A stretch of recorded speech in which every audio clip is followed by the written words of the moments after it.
हल्के में लिया सरकार ने किसानों के विरोध को भी ध्यान देने की आवश्यकता है सरकारों को कि इतने दिन तक किसानों का पैसा ना रोका जाए। और नहीं सही वो अपन अधिकार लेके रही वो, जैसे पिछली सरकार का हाल हुआ वैसे इस सरकार का हाल होगा।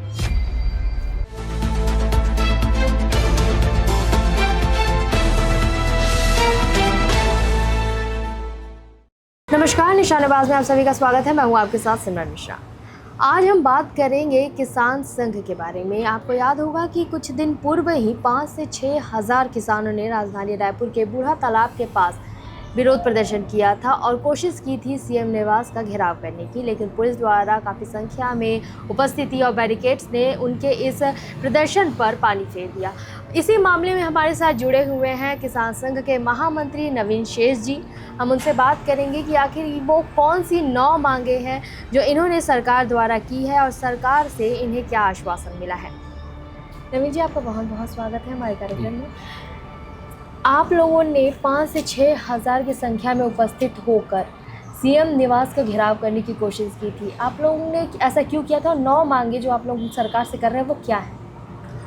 देखिए, जैसे हमने एक नारा देकर ये आंदोलन प्रारंभ किया था, और नहीं सही वो अपन अधिकार लेके रही वो। इसके पहले भारतीय किसान संघ ने ज़िले में तहसीलों में धरना प्रदर्शन आंदोलन करा, तो सरकार ने जब नहीं हमारी बात मानी तो फिर हम राजधानी में आने मजबूर हुए। अब सरकार राजधानी आने के बाद भी कुछ मांगों को पूरा कर रही है, कुछ मांगे बची हुई है। इसके लिए हम फिर और विचार करेंगे और आगे की रणनीति बनाएंगे। आपने कहा कि सरकार कुछ मांगे पूरी कर रही है और कुछ पर विचार कर, वो कौन सी मांगे हैं? आप लोग 9 मांगे आपकी थी और कौन कौन सी मांगे हैं और कितनी मांगे सरकार द्वारा मान ली गई है? जैसे हमारी प्रमुख मांग थी कि पिछले सरकार की 4थी किस्त हमको दी जाए।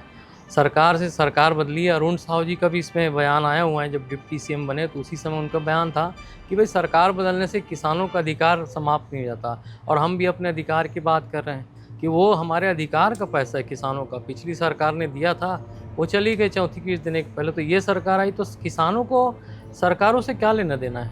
सरकार बदले, कोई दूसरी आए, किसानों को उनके धान का पैसा मिलना चाहिए, पहली हमारी प्रमुख मांग है। उसके बाद समर्थन मूल्य केंद्र सरकार लगातार बढ़ा रही है।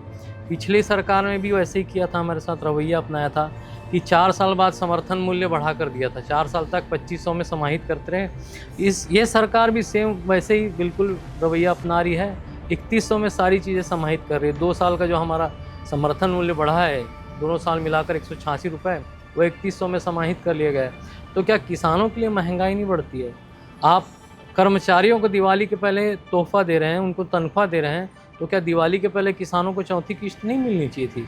और इसके अतिरिक्त सिंचाई की बात थी तो सिंचाई की कुछ बातों का 28 करोड़ उन्होंने दिया हुआ है, परंतु हाफ बिजली बिल योजना जो बंद की है उससे किसानों पर, गांव में रहने वाले सभी नागरिकों पर इसका बहुत दबाव आ रहा है। और 24 घंटे बिजली की बात की है। अटल ज्योति योजना में अलग से जो पंप कनेक्शन दिए हैं वो रोज़ उनमें 6 घंटे कटौती रहती है, उससे अधिक भी, मतलब कोई निश्चित नहीं, अनिश्चित रूप से कटौती करते हैं। तो हम कह रहे हैं कि किसानों को 24 घंटे बिजली दी जाए, अच्छी बिजली दी जाए। तो ये सब मांगों को लेकर हम प्रदर्शन किए। उसमें फिर जैविक खेती का विषय है। सरकार प्राकृतिक खेती के इतना बढ़ावा की बात कर रही है, पर प्राकृतिक खेती को प्रोत्साहित नहीं करेगी तो कैसे लोग इस तरफ आकृष्ट होंगे? दलहन तिलहन की बात थी, दलहन तिलहन में 10,000 देने की बात की, हम कह रहे हैं 20,000 दे। किसान तब धान को छोड़कर दलहन तिलहन की तरफ आएगा, और धान का रकबा कम जो सरकार की मंशा है, तो दलहन तिलहन की तरफ खेती बढ़ेगी और आत्मनिर्भर बनेगा भारत। धान समर्थन मूल्य से आप लोगों का क्या आशा है? केंद्र सरकार बार बार धान समर्थन मूल्य बढ़ा रही है। 3100 रुपये धान की आप लोगों को सरकार द्वारा वादा किया गया था, जो कि सरकार ने दावा किया कि उन्होंने पूरा किया। देखिए, भाजपा की उड़ीसा की सरकार है, पर वो समर्थन मूल्य के साथ 800 रुपये बोनस दे रही है। जो भी समर्थन मूल्य बढ़ेगा उसमें 800 रुपये बोनस देगी, जबकि वो रबी और खरीफ दोनों में धान खरीदती है। उड़ीसा सरकार इन्हीं की सरकार है। भाजपा सरकार से भी हम 3100 आप घोषणा करके आए, 3100 दे रहे हैं, पर आपको तो 3100 देने ही, पर केंद्र सरकार जो हमको दे रही है बढ़ाकर समर्थन मूल्य, पिछले वर्ष 117 बढ़ाया, इस वर्ष 69 रुपये बढ़ाया, ये भी हमें देना चाहिए, ऐसा हमारा कहना है। सरकार अपने आप को हमेशा किसान हितैषी बताती है, किसान भी बहुत ज़्यादा उनको मानते हैं, फिर ये अचानक से आंदोलन। कोई भी सरकार है किसान हितैषी बताएगी तब सत्ता पर रहेगी। छत्तीसगढ़ में अब सत्ता की धुरी किसानों के इर्द गिर्द घूम रही है। किसान उस धुरी के प्रमुख बिंदु हो गए हैं। अब सरकार किसान हित की बात नहीं करेगी, किसानों के उत्थान की और समृद्धि की बात नहीं करेगी तो सत्ता में नहीं आ सकती। तो कोई भी पार्टी हो किसान की बात करके ही सत्ता पे आएगी तो कैसे कहेगी किसान का हम भला नहीं करेंगे। वो तो कहेगी किसान हित की सरकार है, किसानों के हित के लिए काम कर रही है, परंतु उसको पूरा कर रही है कि नहीं ये भी बात देखने की होगी। आप अभी तो धान बेचने का खरीदने का सीज़न शुरू होगा। कई बार ऐसा देखा जाता है कि जब आप लोग धान बेचने जाते हैं और वहाँ अधिकारियों द्वारा धान खरीदी होती है तो वहाँ काफ़ी ज़्यादा धान ली होती है। किस तरीके की धान ली है? जैसे सरकार प्रति तौल 40 किलो लेती है हमसे धान, उसमें 550 रुपये बारदाने 550 ग्राम बारदाने का रहता है। तो केंद्र सरकार का ये निर्देश है 40 किलो 550 ग्राम हमसे लेना चाहिए। किसान फिर भी 150 ग्राम अतिरिक्त देने तैयार है कि थोड़ा बहुत इधर उधर होता है, तो 40 किलो 700 ग्राम हम देंगे। परंतु समितियों में सुखद और ये सब धांधलीबाजी भ्रष्टाचार के कारण 41 से 42 किलो प्रति तौल किसानों से खरीदा जाता है। एक किसान अगर 100 बोरी धान बेचता है तो सीधा सीधा उसका 1 कुंटल का नुकसान होता है। 1 कुंटल मतलब 3100 में लगभग उसकी खाद आ जाती है, बहुत से खर्च निकल जाते हैं खेती के। तो इसलिए हम कह रहे हैं कि सरकार ये इस पर सहमति बनी है और उनके प्रतिनिधि गजेंद्र यादव जी आए थे शिक्षा मंत्री, उन्होंने घोषणा की कि सरकार 40-700 ही लेगी, परंतु उसका अभी तक नोटिफिकेशन जारी नहीं हुआ है। तो अभी देखना है सरकार कब तक उसको जारी करती है। आप लोगों के प्रदर्शन के समय में आपने बताया कि गजेंद्र यादव मंत्री जी आए थे, उन्होंने आप लोगों से वादा किया? नहीं, घोषणा करके गए हैं। सरकार इस पर सहमत हो गई है चार बिंदुओं पे। एक तो परमानेंट कनेक्शन के लिए उन्होंने बिजली के पंप कनेक्शनों के लिए 250 करोड़ दिया, दूसरा सिंचाई के लिए 2800 करोड़ दिया, 40-700 की बात हुई। और गन्ना किसानों को उनका जो मूल भुगतान बचा हुआ था गन्ने का वो पैसा मिल चुका है कल। ये बात तो है, सरकार ने उन्होंने दे दिया, कल किसानों के खाते में भी आ गया होगा, ऐसा जानकारी हमको मिली है। अच्छा, गन्ना का जो समर्थन मूल्य था जो रुका हुआ था किसानों का, वो कब से रुका हुआ था? पैसा 10 महीनों से रुका हुआ था। 10 महीने हो गए थे किसानों को उसका पैसा गन्ना बेचने के बाद नहीं, अभी फिर गन्ना बेचने के समय आ गया है। तो इतने दिनों तक किसानों का मूल पैसा रोकना है तो अन्याय है, क्योंकि किसान की आजीविका खेती है, उसकी खेती से सारा कुछ चलता है। तो सरकार ने भी ध्यान देने की आवश्यकता है सरकारों को कि इतने दिन तक किसानों का पैसा ना रोका जाए। जो आप लोगों की 9 प्रमुख मांगे, उनमें से जो सबसे प्रमुख 2 मांगे हैं, क्या उनको सरकार ने मांगी और वो 2 मांगे कौन सी?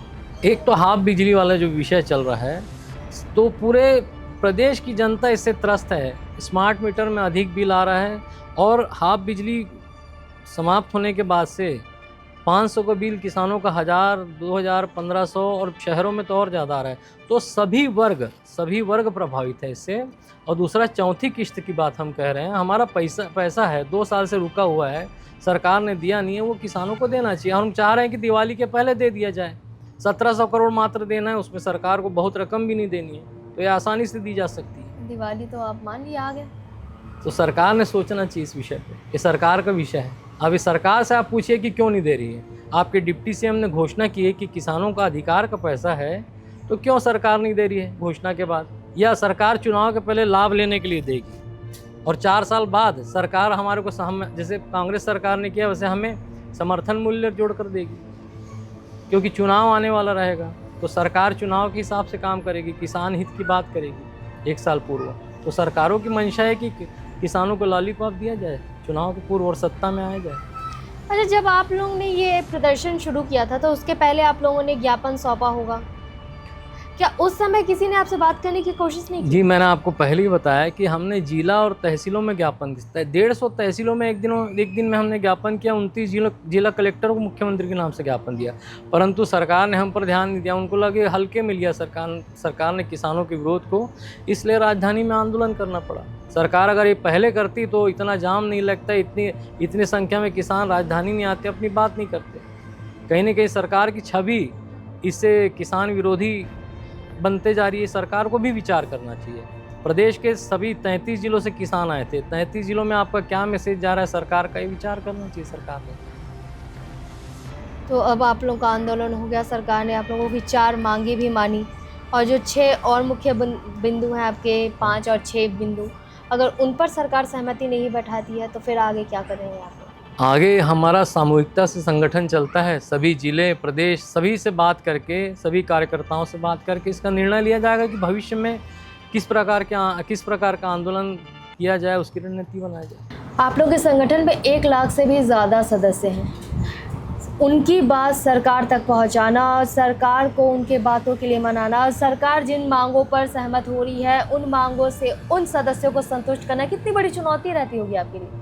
नहीं, हमारा जो कार्यकर्ता है बहुत सुलझा हुआ है, उसको मालूम है कि हमारा आंदोलन कैसे करना है। भारतीय किसान संघ एक ऐसा संगठन है जिसका प्रशिक्षण वर्ग होता है।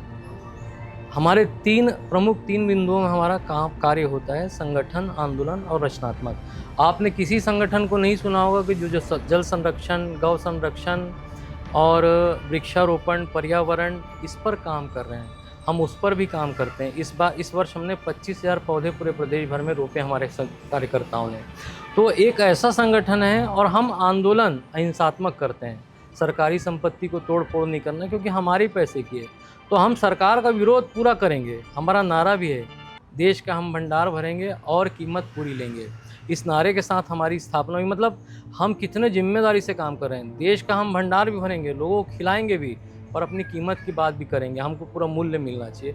तो ये विचार के साथ जो संगठन काम कर रहा है वो कितनी जवाबदारी से काम कर रहा होगा, और उसके कार्यकर्ता कैसे होंगे, आप खुद विचार कीजिए।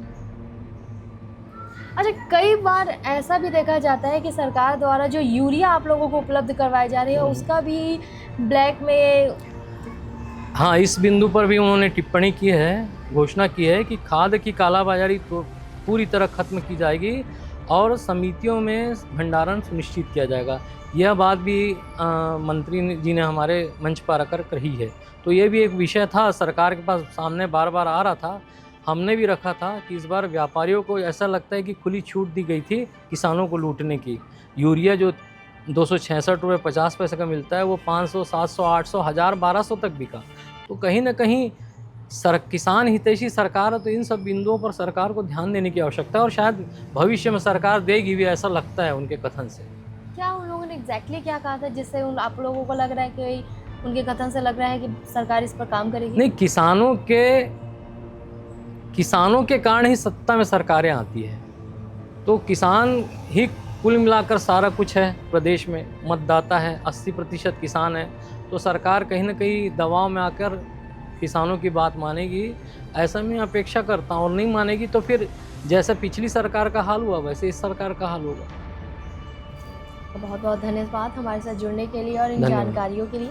अब देखना होगा कि किसान संघ द्वारा जो आंदोलन किया जा रहा है, जो प्रदर्शन किया जा रहा है, और सरकार ने जो इनकी 9 में से 4 मांगें मानी हैं और 5 पर अभी विचार विमर्श किया जा रहा है, उसको लेकर सरकार पे क्या सहमति बनती है। कैमरामैन नवाज़ अहमद के साथ सिमरन मिश्रा।